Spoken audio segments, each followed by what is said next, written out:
मेरा नाम शेख समीर है। मैं शेख मोबाइल में MMP कराया था, तो मेरे को 200 रुपया रिचार्ज फ्री में मिला।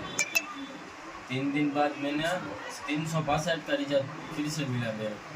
तो मेरा एक लकी ड्रॉ में नाम गया था, तो उसके अंदर मेरा नाम विनर हुआ है। 450 रुपये का ब्लूटूथ स्पीकर फ्री में मिला है। आप तमाम भाइयों से गुजारिश है कि आप भी शेख मोबाइल में MMP कराए और गिफ्ट पाने का होगा।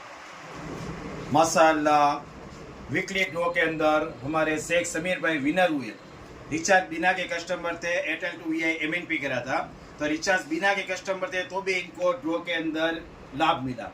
पहले इनको 200 रुपये का रिचार्ज फ्री में मिला।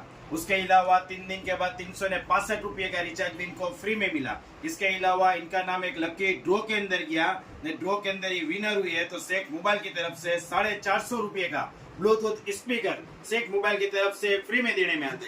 तो खास आप तमाम भाइयों से गुजारिश है कि आप अपना MNP शेख मोबाइल में लाकर कराइए, गिफ्ट का फायदा फ्री में पाइए, रिचार्ज फ्री में पाइए और ड्रॉ का फायदा भी फ्री में पाइए। अस्सलाम वालेकुम व रहमतुल्लाहि व बरकातहू।